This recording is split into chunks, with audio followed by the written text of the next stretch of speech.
Setiap mendengar testimoni teman-teman, saya selalu bersemangat untuk bersolawat. Dalam hati selalu yakin bisa melunasi semua hutang tanpa suami tahu, namun Allah berkehendak lain.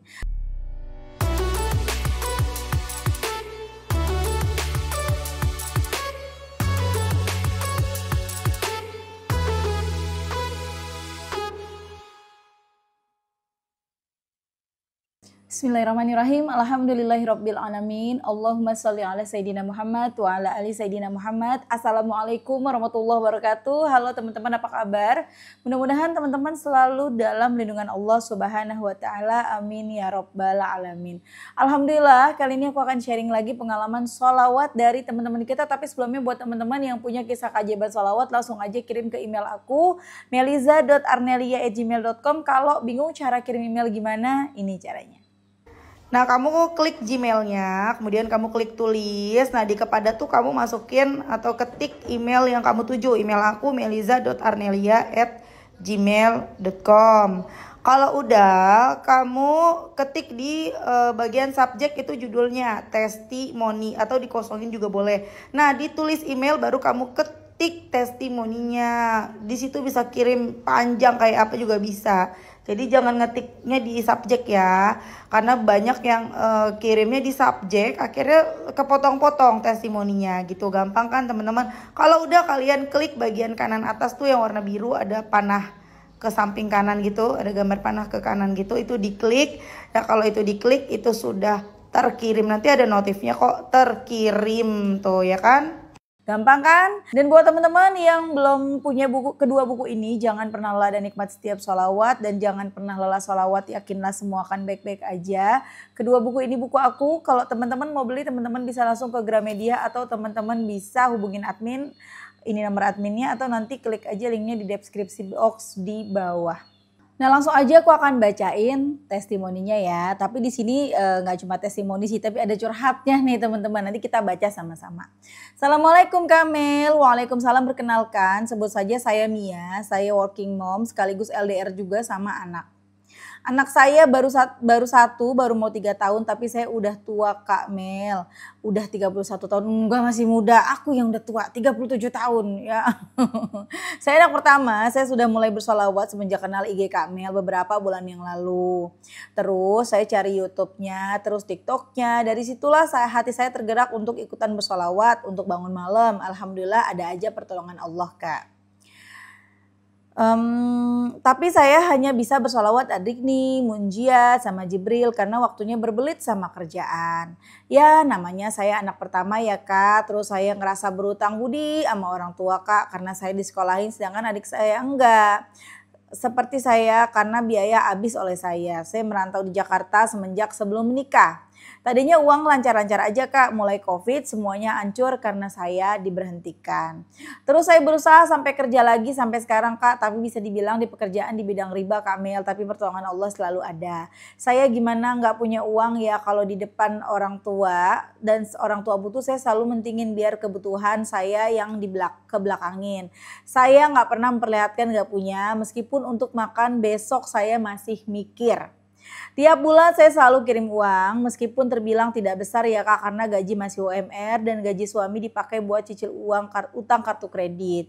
Apalagi sekarang anak saya, orang tua dan adik saya yang urus karena saya merantau pulang 2 minggu sekali. Semenjak Covid saya baru mengenal kartu kredit, pinjaman online meskipun untuk kebutuhan bukan untuk foya-foya. Tapi sekarang saya kepepet banget, adik saya bulan Desember mau nikah, sedangkan orang tua saya mempercayakan kepada saya dalam waktu 2 bulan. Tapi saya belum dapet, biasanya saya butuh 200, 300, bahkan sampai 2 juta Allah selalu kasih. Malamnya saya salawat munjiat 1000 kali sekali duduk, tapi masih 4 jam lebih kalau 1000 munjiat Kak Mel. Besoknya, lusanya selalu ada aja rezeki insentif cair atau gimana, ada aja dari mana sehingga bisa dikirim ke rumah. Sekedar untuk jajan adik dapat insentif 350, saya kirim 300, buat saya 50 dikirim ke rumah. Yang dikirim ke rumah selalu lebih besar daripada buat saya sendiri. Sekarang saya butuh 50 juta buat diberikan kepada ibu. Tapi kok belum dapet-dapet, saya kencengin lagi sholawatnya, belum ada juga itu rezekinya. Sudah coba freelance, coba cari cuan di IG, tapi nggak segampang ngebalikin telapak tangan. Apalagi waktunya terbagi-bagi sampai awal akhir bulan ini sudah mau 2 bulan saya belum dapat. Ibu saya malah mau mengajukan ke bank pinjaman karena pernikahan adik saya udah dekat waktunya. Betapa hancurnya hati saya sebagai tulang punggung, Kak. Kacau banget pikiran saya, apa karena saya bekerja di tempat riba ya Kak, jadi penghambat. Sampai saya bilang gini dalam hati, nggak apa-apa ya Allah 20 juta aja, terus jika saya nggak pantas buat mendapatkan rezeki itu langsung aja berikan ke adik saya. Sampai minta seperti itu Kak Mel, segitu dulu Kak, takut kebanyakan. Terima kasih Kak Mel, sehat selalu, jangan pernah lelah untuk menginspirasi kita semua untuk lebih mendekatkan diri lagi kepada Sang Maha Pencipta. Masya Allah ya, itu kisah dari Mbak Mia di Jakarta. Mbak Mia ini LDR sama anak ya. Jadi anaknya dititipin ke orang tua dan adiknya.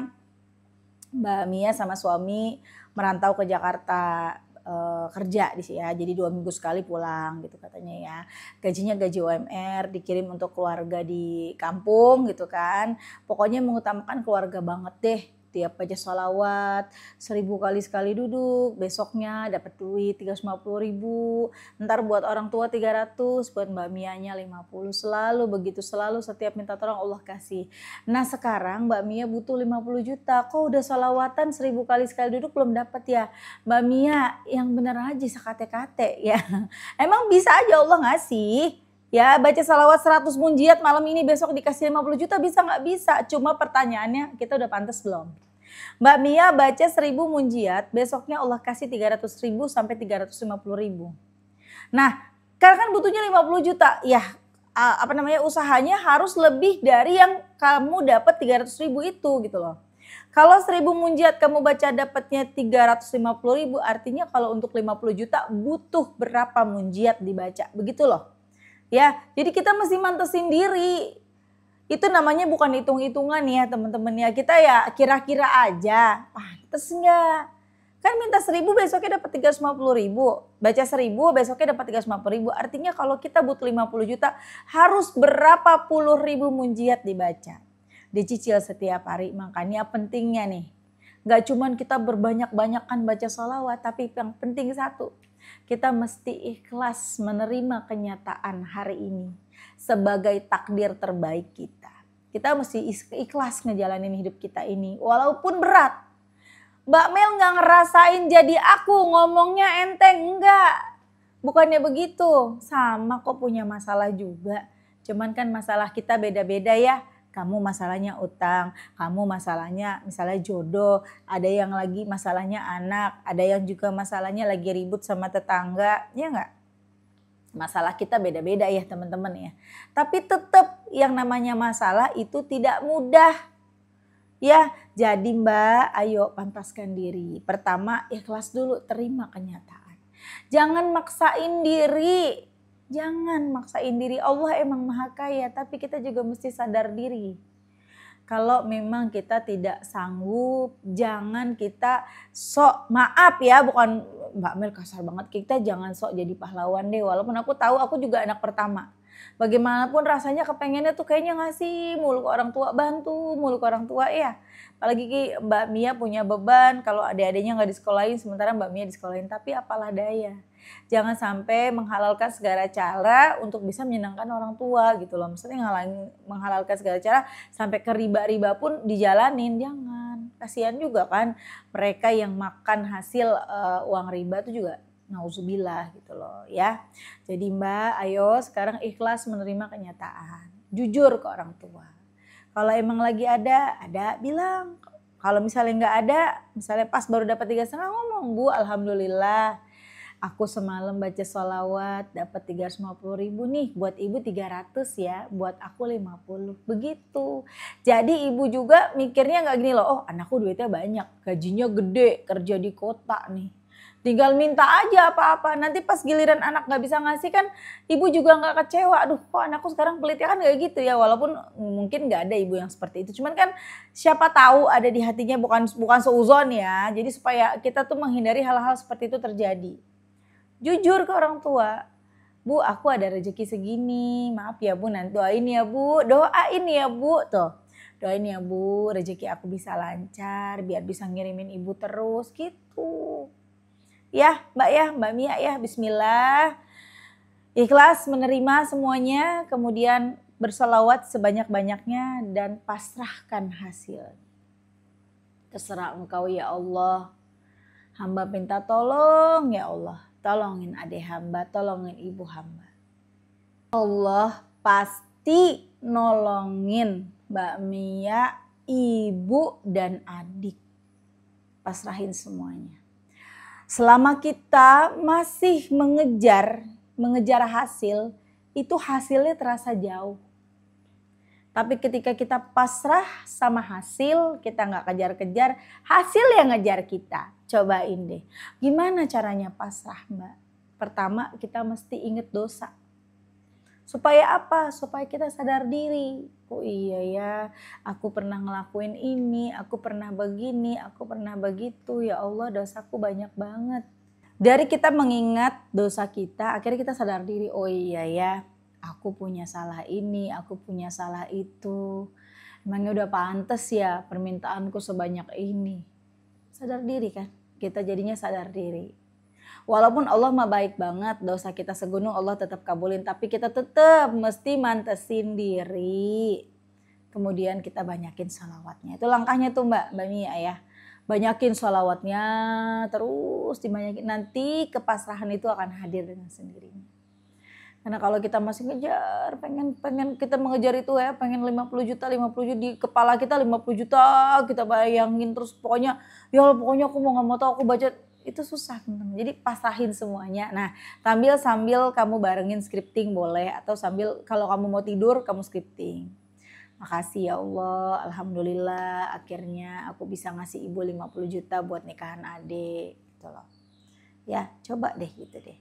Atau kamu bayangin, kamu telepon ibu, Bu, udah aku transfer ya 50 jutanya. Tuh, coba sambil bayangin. Pokoknya minta sama Allah, serahin semuanya sama Allah, Allah pasti kasih jalan. Jalannya tuh unik ya. Kalau memang nggak dapat 50 juta, ya pokoknya Allah tuh kasih jalan yang nikahan adik beres. Cobain deh. Ya, semangat, yang semangat. Ya, baca sholawat terus. Ingat, kejarnya ampunan Allah. Kalau kita ngejarnya hasil itu susah. Aku baca satu lagi kisah ya teman-teman ya. Ini dari Mbak Lina di Pekanbaru. Assalamualaikum Kamil, waalaikumsalam. Semoga Kamil sekeluarga selalu sehat. Perkenalkan saya Lina dari Pekanbaru. Jadi gini, setahun ini saya terjerat hutang riba yang suami tidak tahu. Dan baru setahun terakhir ini juga saya mengikuti channelnya Kak Mel. Dan ikut mendawamkan sholawat munjiat. Setiap mendengar testimoni teman-teman, saya selalu bersemangat untuk bersholawat.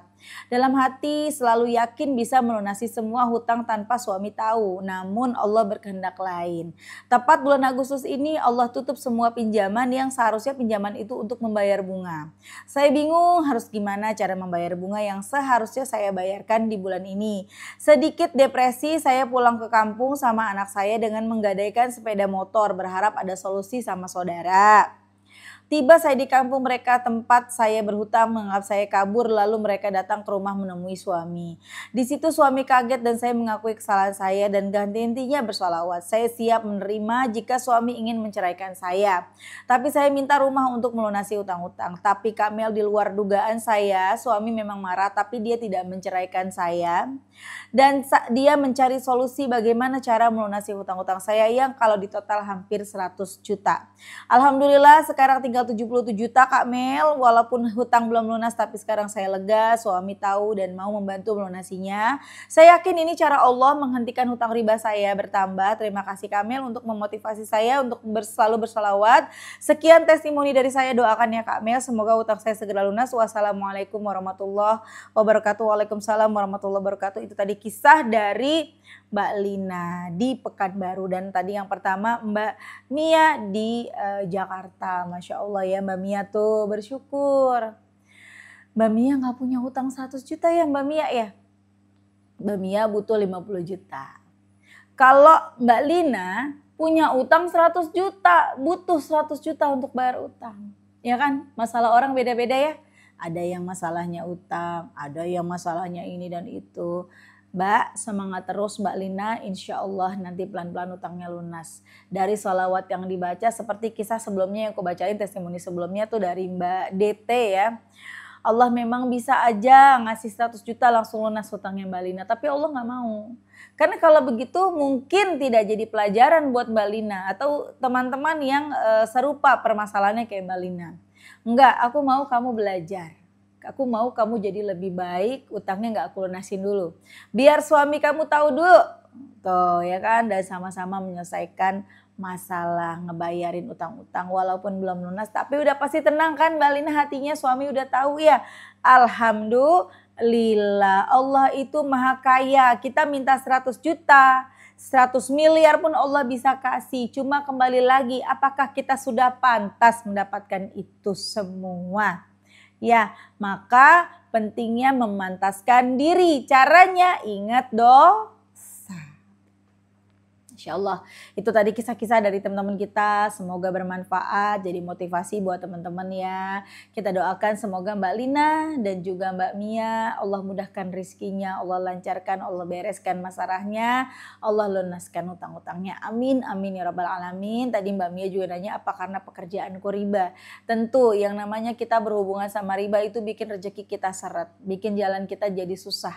Kalau bisa teman-teman ya yang kalian memang pekerjaannya riba, ayo semuanya pelan-pelan doa. Minta sama Allah, ya Allah, kalau memang kau tidak ridho aku bekerja di sini, ya Allah tolong ya Allah, pertemukan aku dengan pekerjaan yang engkau ridhoi. Begitu terus doanya.